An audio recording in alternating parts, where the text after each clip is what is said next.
Great Ogoni people, great. My name is Victor Baragbarabo. Today I also want to continue from where I stopped last time. Last time I spoke on we Ogoni people can develop ourselves. I want to continue on that. So let's say this is part 2 of it. You see, I always say I don't fertilize slave mentality. I don't amplify servitude. I don't do any of those things because we are all human. So the best I'm trying to do is to ignite that fire in you, is to ignite something in you, so that you give that calling upon God of God upon your life, you can utilize it, so that your talent, you could understand it and use it. Because when we all understand what we can do collectively, we can liberate Ogoni people. It is our effort that we put in that will enable Ogoni people to be liberated. It's not what anybody will fly from somewhere and do it for you or for us. No, we have to do it. It is not a one-man show. It will be a collective responsibility or collective effort of every one of us. That is what we need to do to liberate Ogoni people. And I am sure that is going to happen. So do not let anybody sell a defeated mentality to you. You see, let me tell you one thing that defeated mentality does to people. If you are familiar with the story of the Israelites, when they left Egypt while in the wilderness, you see, they were supposed to spend 40 days crossing over from Egypt to Israel, but they ended up spending 40 years. Why was it so? Do you think it was God who made them to spend those 40 years? No. It was because of their defeated mentality. When Moses sent 12 spies to go into the land, when they came back, 10 people gave a fearful report, while only 2 people, Joshua and Caleb, gave a positive report. And because God himself cannot lie to himself, and the word of God must come to pass, because God has promised that I will liberate you. But God cannot work with people that are defeated, because if God has allowed them to go with that defeated mentality, along the way they will be defeated, and at the end of the day they will blame God, and God's name will be put in shame. That was why God allowed them, all the men with that defeated mentality, all of them to die off, and they spent 40 years. They died before God gave command to Joshua, say move the people, because Joshua and Caleb, those are the 2 people that had this positive mentality. But all those with that defeated mentality, they all died in the wilderness. So it wasn't God who deliberately delayed them. It was their mentality that delayed them, because God cannot work with you. God cannot let himself to be ashamed. So because God knew that if he let them go, they will put him to shame, God had to allow them and delay them until they all died. Now, if you read the book of Ephesians, chapter 3, verse 20, it says, now to him who is able to do far more abundantly than we ask or think, according to the power that is at work within us, or that works in us.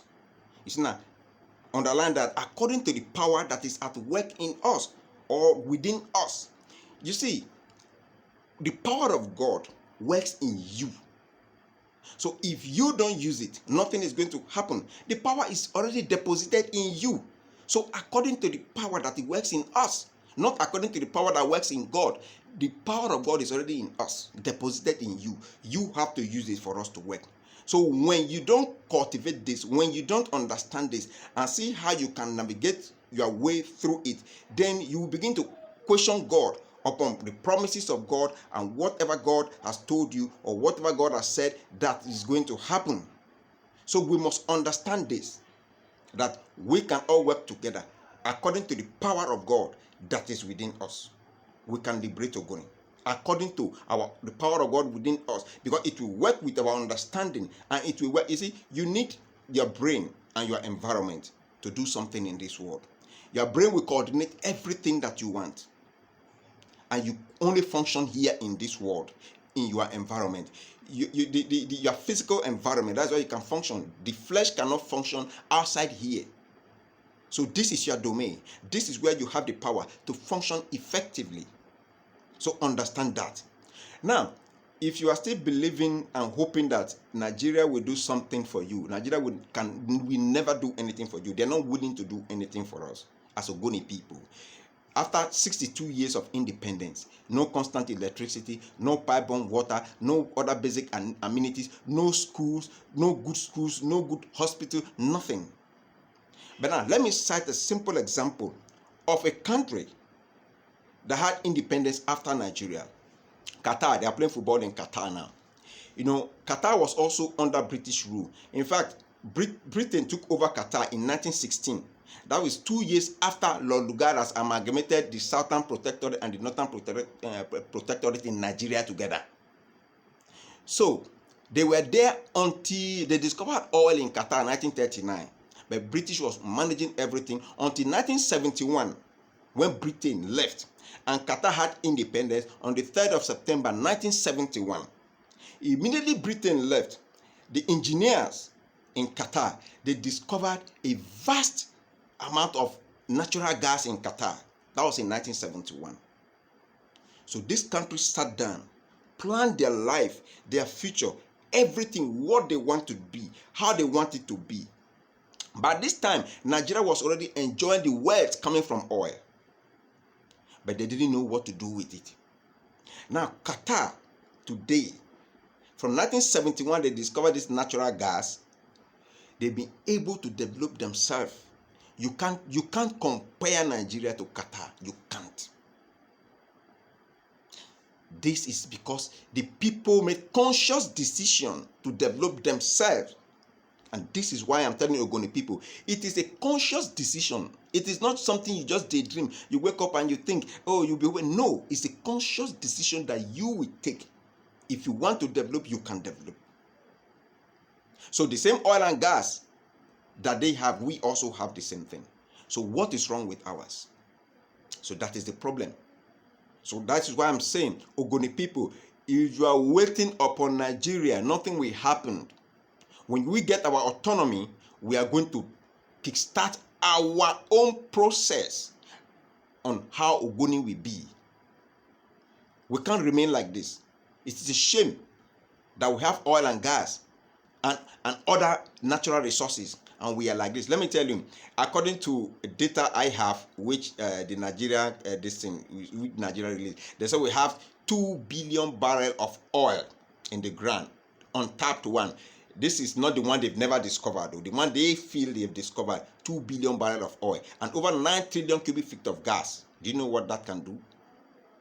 But I know that those are fabricated things. There are much more than that, because they will give you the figures so that when they will release the money whatsoever, it will be based on that figure they gave to you. But we know it is much more than that. But even if we work according to their own figures, Ogoni will not be a poor place. Ogoni will not be a poor place. That is what I want Ogoni to know. You see, a simple example, if we want to talk about development. You see, for example now, if Ogoni has started to raise their own funds to develop themselves, what we need to do is go around Ogoni, in almost every villages in Ogoni, get students, send them specifically. It's purposeful. It's not just something we just throw you away. We are going to give you a scholarship based on the plan of the government to certain institutions in the world, based on what we want to achieve. We will take care of you. You go there, you learn these things, get the industrial training, and then you come back to Ogoni land. And one of the things that they've used to destroy us is you see people, you say, oh, because they cannot speak English. English is just a language. You think they don't know anything. Let me tell you, have you thought of those who, they cannot speak the English with you, but they can use their hands to do something quickly for you, and before you know, they've done something. I remember in those days when we were playing in the sand, we'll be trying to try to build a house, try to do different things. There are some people that are so quick that before you know, they've used the sand to mold beautiful, house, and even you will just be amazed. Wow, that is intelligence. That is the level. That is skill. That is the gift God has given to each man. So nobody will be neglected in Ogoni. Whatever you can do, we will help develop you to do that. But at the end of the day, we will ensure that Ogoni capitalizes on it. We take advantage of the knowledge of our people. Because when you came into this world, all God brought you was your knowledge. He just gave you knowledge. Everything is in you. There's nothing outside you. And He sent you to an environment. So the environment, the kind of study, like in the educational sector, there's going to be an educational reform whereby we will look at what we are studying based on our environment. You can't be here and be studying things in London or in America, and you cannot apply it here in Ogoni land. No. So we must look at our environment and study things. I remember in those, I think in JS2, Mr. Pelo, our integrated science teacher, there is a page, there's a chapter we normally learn that I say, how good are you at looking? How good are you at looking? God bless you, Mr. Pelo, wherever you are. How good are you at looking? You have to look. So when you look at Ogoni, what do you see in Ogoni? And we should be able to learn in our language so that we can develop. That is just, I'm just dropping little things on how Ogoni can move forward from depending, begging. Take begging out. Because when you start to beg, that is when you are defeated. So take begging out, my brothers and sisters. See, they've made you, they've dehumanized you to the point that you don't know the difference between you being a slave, you are begging, and being a human being. How could politicians, they take what belongs to you, then they will come and give you peanuts, and then you will praise them, you say, hey, they have done well, they have done well. They've dehumanized you. Your brain is no longer working, and you don't know it is your worth. We don't want this kind of politics that is happening in Nigeria. We know what to do in Ogoni. So Ogoni people, you have to understand this, that we are the one that can do it. Let me tell you, when God promised the children of Israel that He told Abraham, your people will stay, your children will stay in the foreign land for 400 years. After that, I will liberate them. But they ended up staying 430 years. Do you know why?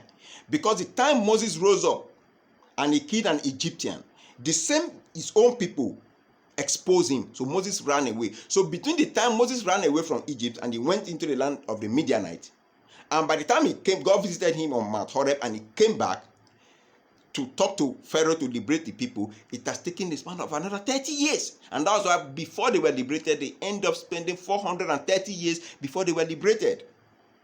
So God is not delaying us. We are the one delaying ourselves. So I'm talking to Ogoni youth. Begin to think of what you can do. Begin to think of the role you will play. Begin to think of how you can participate in this thing. Drop that slave mentality. You are not a slave. Don't let anybody dehumanize you.